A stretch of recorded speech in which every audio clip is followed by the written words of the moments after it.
নমস্কার, কেমন আছো সবাই? আশা করছি সবাই খুব ভালো আছো আর আমরাও ভালো আছি। আজকে আমার আরও একটি নতুন ব্লগে তোমাদের সবাইকে অনেক অনেক স্বাগত জানিয়ে ব্লগটি শুরু করছি আর আশা রাখছি ব্লগটি তোমাদের ভালো লাগবে। সকাল সকালই ব্লগটি শুরু করেছি, তবে আর চা খাওয়া থেকে নয়। জানো তো, গতকালকে বাবা বিস্কুট নিয়ে এসেছিলো। এক প্যাকেট তো ছেলের জন্য এনেই ছিল, আর এই প্যাকেটটা হচ্ছে আমাদের জন্য।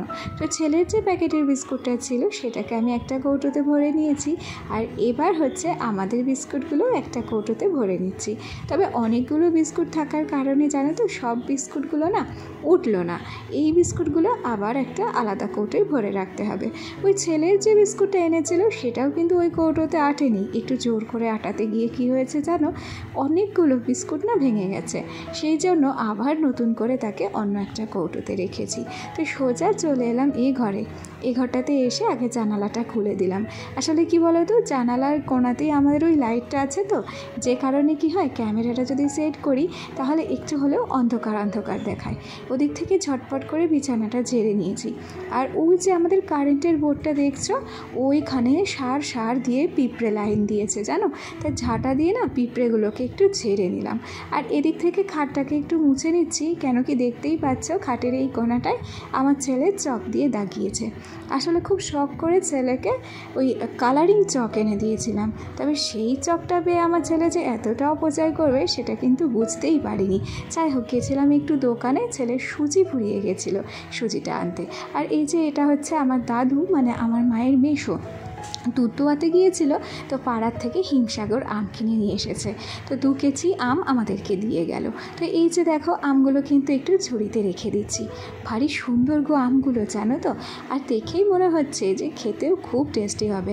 তবে আমার শ্বশুরবাড়ির যে আম গাছটা তোমরা দেখতে পাও, ওই আম গাছটাও হিমসাগর গাছ, কিন্তু এক বছর সেটাতে ফল দেয় আর এক বছর গাছটা রেস্ট নেয়। সত্যি কথা বলতে কি, যে বছর আম হয়, প্রচুর আম হয়, একদম শুয়ে থেকে আম পাড়া যায়। আর যে বছর আম হয় না সে বছর একটাও হয় না। এবছর জানো তো, একটা আমও হয়নি।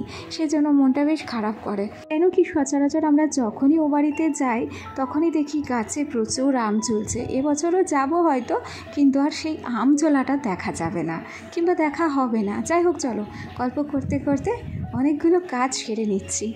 ওদিক থেকে তোমাদের সাথে কথা বলতে বলতে আলনাটাকে কিন্তু বেশ ভালো করে মুছে নিয়েছি। এবার সোজা চলে এসেছি এই কর্নারের দিকটায়। আমার যে 2টো বালতি থাকে সেই বালতিগুলোতেও ধুলো পড়েছিল, সেগুলো একটু মুছে নিলাম।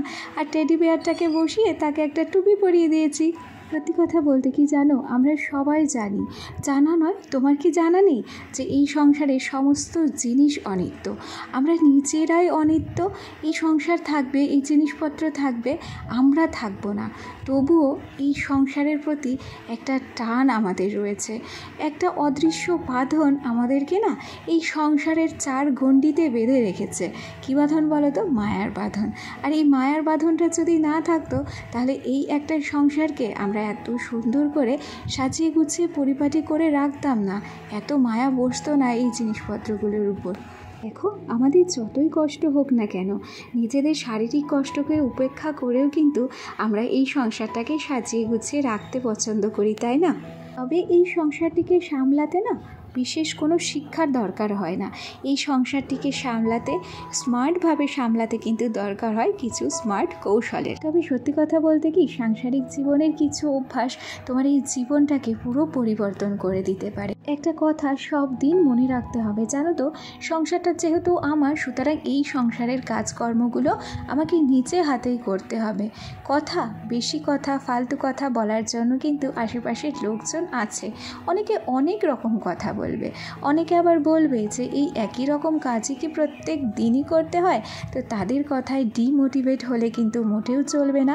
নিজের সংসারটাকে সুন্দর এবং সুষ্ঠুভাবে পরিচালনা করতে গেলে এই সংসারের প্রত্যেকটা কাজের দায়িত্ব যেমন তোমাকে নিতে হবে, তেমনি আশেপাশের লোকের কথাকেও কিন্তু ইগনোর করেই তোমাকে চলতে হবে। এর আগেও একদিন বলেছি, সময় আমাদের কাছে কিন্তু খুব মূল্যবান জিনিস। সুতরাং যতটুকু সময় আছে আমাদের হাতে, ততটুকুকে অপচয় না করে আমরা যদি আমাদের সংসারের কাজগুলোকে গুছিয়ে গাছিয়ে করতে পারি, সেক্ষেত্রে পরেক্ষণে কিন্তু অনেকটা সময় বেঁচে যাবে এবং সংসারের কাজগুলোও ঝটপট হয়ে যাবে। আর তারপর নিজেকেও একটু সময় দিতে পারবো। যাই হোক, এ পর্যায়ে তোমাদের সাথে গল্প করতে করতে ওদিক থেকে ঘরের প্রচুর কাজ হয়ে গেছে জানো। আজকে ঘরের দেওয়ালগুলোকে মুছেছি, দরজাটাকে মুছেছি, আর তারপর এই যে গাছগুলোকে বার করে দিচ্ছি, এগুলোকে একটু রোদ খাওয়াবো। আসলে মানি প্ল্যান্ট জানো তো, রোদ খেলে বেশ ভালো হয়, মানে রোদ খেলে পাতাগুলোও সবুজ হয় আর মানি প্ল্যান্টের গ্রোও হয়। সেই জন্য ওটাকে বাইরে বার করে দিয়েছি, আর তার আগে ঘরটাকে মুছেও নিয়েছি। তবে কি জানো তো, প্রত্যেক দিন সিঁড়ি মুছতে ভালো লাগে না, এক একদিন যদি অনেক বেশি করে জল দিয়ে ধুয়ে ফেলা যায় তাহলে বেশ ভালো লাগে। যাই হোক, এই পর্যায়ে তোমাদের সাথে গল্প করতে করতে স্নানটাও করা হয়ে গিয়েছে, আর 2-3টে নাইটি ছিল, কুর্তি ছিল, সেগুলোকেও কেচে মেলে দিয়েছি। আর এদিক থেকে এই যে শোনার জন্য যে সুজিগুলো নিয়ে এসেছিলাম সেগুলো একটু ভেজে নিচ্ছি। জানো তো, সাংসারিক জীবনে আরও একটি ভালো অভ্যাস কি গৃহিণীদের, নিজের কাজে সব সময় মনোযোগ রাখা।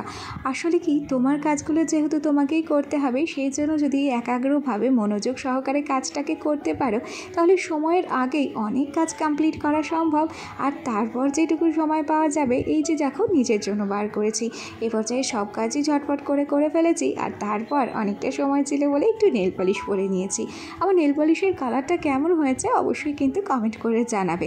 চলো, এ পর্যায়ে একটা কথা বলি, আমার যে সমস্ত বন্ধুরা প্রথম থেকেই আমার সাথে আছো, পাশে আছো, তোমাদেরকে অসংখ্য ধন্যবাদ জানাচ্ছি। আর আমার যে সমস্ত নতুন বন্ধুরা আজকে আমার ভিডিওটি প্রথম দেখলে, যদি কোনো কারণে আমার এই ভিডিওটি তোমাদের ভালো লেগে থাকে তাহলে অবশ্যই করে একটা লাইক করো, কমেন্ট করো, আর চাইলে আমার এই ছোট্ট পরিবারের একজন মিষ্টি সদস্য হয়ে আমার পাশে থেকে যেও। গল্পে গল্পে আমার ছোট্ট মিনি শোকেসটাকেও কিন্তু আমি গুছিয়ে নিয়েছি, আর ওই জায়গাটা এতটা সুন্দর লাগে দেখতে, আমি ওখানে গিয়েই যেন আমার সমস্ত খুশি ফিরে পাই জানো তো, আর নিজের ক্লান্তিটাও ওখানে গেলেই ভুলে যায়। যাই হোক, বেশ কিছু অভ্যাস যদি তুমি রপ্ত করতে পারো, যেগুলো বললাম ছোটোখাটো, এগুলো করলেই কিন্তু তোমার অর্ধেক সমস্যারই সমাধান হয়ে যেতে পারে সাংসারিক জীবনে। গল্প করতে করতে বেশ কয়েকটা জামা কাপড় ছিল, সেগুলোকে ভাঁজ করে আলনাতে রেখে দিলাম। আর এ পর্যায়ে বিকেল হয়েছে, চলে এসেছি একটু চা করতে। তবে ঘড়ির কাঁটায় এখন 5টা, বেশ অনেকটাই সকাল সকাল চাটুকু করে ফেলেছি। চাটুকু খেয়ে তারপর ভাবছি ছেলেকে নিয়ে বেরোবো একটু ঘুরতে। আর তারপরই সন্ধ্যের পর তো আর সেরকম কোনো কাজ থাকে না, তখন একটু এই এডিটিং সংক্রান্ত বিষয় নিয়েই বসতে হয়। চলো তোমাদেরকে একটা জিনিস দেখাই। দেখো, এটা হচ্ছে আমার মাসির বাড়ি, আর এখানে একটা মৌসুমি লেবু গাছ আছে। কি পরিমাণ লেবু হয়েছে তোমাদের ধারণার বাইরে। শুধুমাত্র ক্যামেরাটা একটু খারাপ বলে আর কি রোদের ছটা আসছে বলে লেবুগুলো ভালো বোঝা যাচ্ছে না। তবে এই পর্যায়ে দেখো ভীষণ সুন্দর লেবু হয়েছে, আর লেবুগুলো ভীষণ মিষ্টি। যখন বড় হবে অবশ্যই করে কিন্তু এটাও তোমাদের সাথে শেয়ার করব। তো এখন বেরিয়েছি একটু ঘুরতে। আজকের ব্লগটা এখানেই শেষ করছি। সবাই ভালো থেকো, সুস্থ থেকো, টাটা।